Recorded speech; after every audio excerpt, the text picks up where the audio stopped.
Bienvenue au club, les amoureux de la santé. Aujourd'hui, nous allons parler du corps humain. Vous êtes une merveilleuse création de la nature, au même titre que tous les autres êtres vivants de la planète.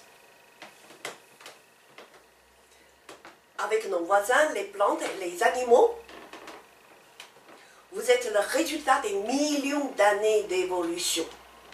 Et vous êtes et faites donc partie intégrante et indissociable avec la nature et notre environnement. Notre corps, en tant qu'une merveilleuse machine créée par la nature, elle est complexe, cohérente et super intelligente. C'est cet ensemble qui a permis à nos ancêtres de survivre jusqu'à notre présence aujourd'hui, et ce, malgré toute catastrophe inimaginable. Il est à noter que depuis des centaines de milliers d'années, notre corps fonctionne toujours de la même façon. Et pourtant, depuis une centaine d'années, l'homme n'a jamais autant modifié son environnement et son alimentation. Nos ancêtres étaient des cueilleurs, chasseurs et pêcheurs. Ils vivaient comme les autres animaux dans un environnement naturel. Les éléments essentiels à la vie pour tout être vivant sont le soleil, l'air, l'eau et le végétal. Si nous observons les animaux sauvages dans la nature, ils ne mangent que des aliments qui leur sont désignés génétiquement, tout en déployant toute leur ingéniosité pour survivre, parfois dans des conditions extrêmes. Ils se déplacent parfois des dizaines de milliers de kilomètres et pour aller juste trouver la nourriture dont ils ont besoin. Quand on les observe de leur physique de près, vous ne constaterez jamais la différence d'âge et ni la présence des rides ou d'autres signes de vieillesse apparente sur ces animaux. Ils n'ont ni médecin ni hôpital pour les soigner. Et pourtant, ils vivent tous au terme de leur cycle de vie programmé par la nature. Et nous autres les humains, qu'en est-il? Vous savez que la moitié d'entre nous n'atteint même pas la moitié de l'espérance de vie pour laquelle la nature nous a programmés. Mais pourquoi? Pensez-vous que votre corps est différent de celui de vos ancêtres? Bon, maintenant, on va faire un petit cours d'anatomie du corps humain. Notre corps est d'abord constitué par de grands systèmes. Le système digestif, système respiratoire, système immunitaire ou système endocrinien. Et les systèmes sont composés par des organes. Si je prends l'exemple du système digestif, il est composé de la bouche, l'œsophage, l'estomac, les intestins, le foie, la vésicule biliaire et le pancréas. Et ces organes sont composés eux-mêmes par des tissus. Et les tissus sont composés de cellules. Récapitulons. Très important. Notre corps est composé d'abord de cellules, ensuite de tissus, ensuite organes, ensuite systèmes, et les systèmes forment l'être humain. De cette façon de voir le corps, les choses sont plus simples. Maintenant, nous devons nous concentrer sur les cellules. La cellule est l'élément le plus petit de notre corps, qui compte au nombre d'environ de 100 000 milliards. Et la cellule, au même titre que tout être vivant, elle naît, elle respire, elle croît, elle se reproduit et elle meurt. Par le mécanisme du métabolisme, à chaque instant de notre vie, des millions de cellules meurent et d'autres naissent et se développent. Par contre, une information reste identique du début à la fin de ce cycle. Cette information passe par le cœur de la cellule. Il s'agit de l'ADN, qui contient un code et qui permet de transmettre indéfiniment aux cellules suivantes qui se renouvellent.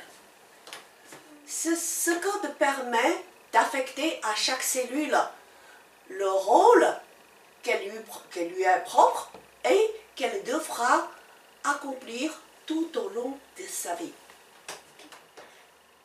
Par conséquent, quelle que soit la cause de votre maladie, soit par la pollution de l'air, soit par la carence nutritionnelle ou par la sédentarité ou tout autre, au final, toutes les maladies chroniques se somatisent par le non-renouvellement ou une croissance ralentie des nouvelles cellules, qui a pour conséquence la lésion du tissu et qui provoque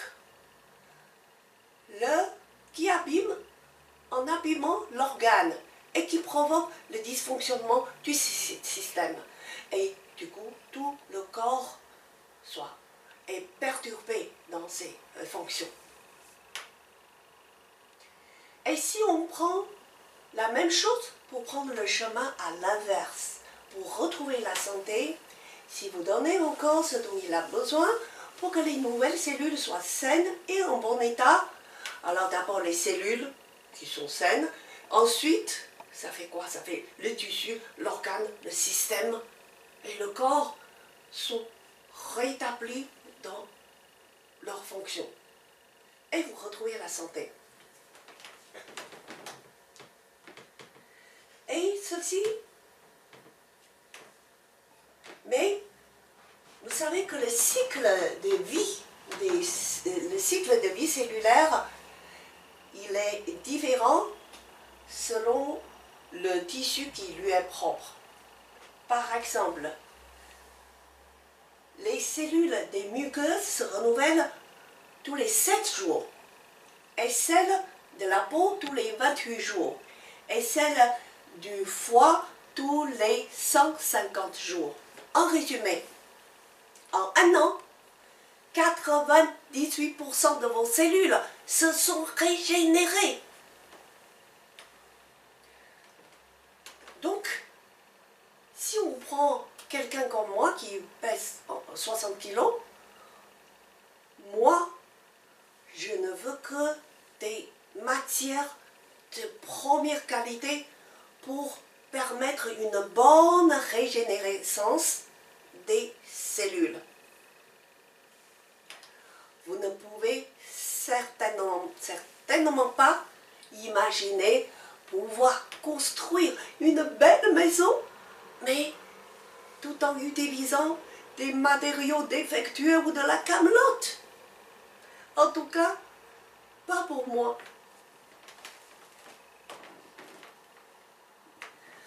N'oubliez pas que nous sommes qu'une des espèces dans la nature. Si je prends les feuilles, regarde les feuilles d'un arbre. Les feuilles jaunissent et tombent en automne.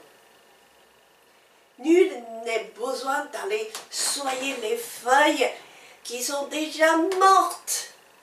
Elles sont mortes pareil comme nos cellules mortes. La mort est irréversible. Mais n'y a nullement lieu de s'inquiéter. Pourquoi? Dès le printemps, la pluie, le soleil sont revenus et les nouvelles feuilles repoussent. Quand vous constatez dans une rivière les poissons qui sont mal en point, que faites-vous? Vous les retirez de la rivière, ou lui donnez une piqûre, ou lui faire avaler des médicaments, comme le fait notre médecine avec les êtres humains? Ah non. Il me semble évident que n'importe qui pense à vérifier si l'eau de la rivière est polluée. Prenons sur nos cheveux. Si on pense que nos cheveux, vous savez, les cheveux qui tombent tous les jours, mais est-ce que vous avez besoin d'aller chez la pharmacienne pour acheter des cheveux pour les remplacer? Non. Si votre cuir chevelu est bien nourri, les cheveux repoussent. Par contre, si vous avez des carences nutritionnelles, alors je suis désolée, là vos cheveux tombent et vous évoluez vers une belle tête de chauve-souris. Et je vais prendre l'exemple aussi de la voiture. Vous savez, toutes les voitures ainsi que tous les appareils ménagers, et quand vous allez acheter ces appareils ménagers, ils sont vendus accompagnés d'un guide d'emploi. C'est imposé par la loi, hein? Et s'il vous plaît, traduit dans toutes les langues. Par contre, pour une chose la plus importante de notre vie, notre corps, là vous pouvez vraiment regretter que votre maman ait oublié au moment de vous mettre au monde d'accoucher d'un petit mode d'emploi. Du coup, comme nous n'avons pas de mode d'emploi, chacun conduit à sa façon et comme bon il lui semble et surtout comme il le peut. Parfois en sur-régime, parfois en sous-régime. Est-ce que vous pensez, par exemple, imaginez que vous confiez votre nouvelle voiture flambante neuve à quelqu'un n'ayant jamais appris à conduire? Non, certainement pas. Mais par contre pour le corps. Et nous faisons n'importe quoi avec le corps. Je prends l'exemple toujours de la voiture, par exemple, si c'est une voiture qui consomme du gazole. Mais certains d'entre vous disent non, j'aime pas l'odeur du gazole, je ne veux pas mettre du gazole. Et pourtant votre corps, il a dit, moi c'est du gazole, mais je veux ça, j'ai besoin de ça. Et d'autres exemples avec la voiture.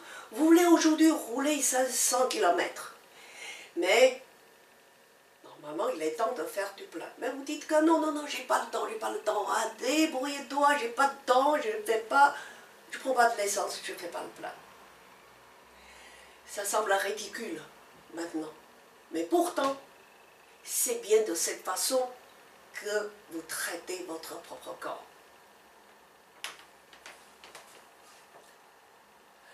Et finalement, nous étions un ovule, au début, un ovule fécondé.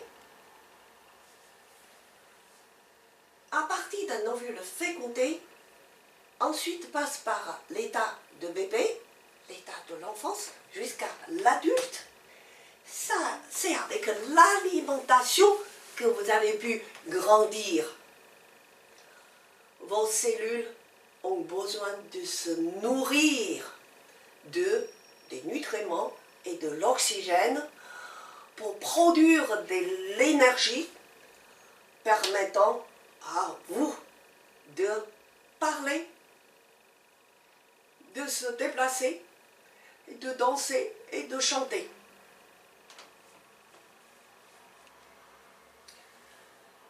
Et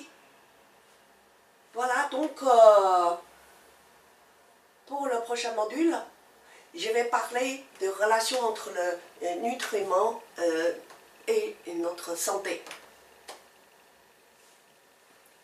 En attendant, avant de vous dire au revoir, est-ce que je vais faire un résumé? Non, on laisse comme ça. Et puis à bientôt. Restez attentifs sur les prochains modules.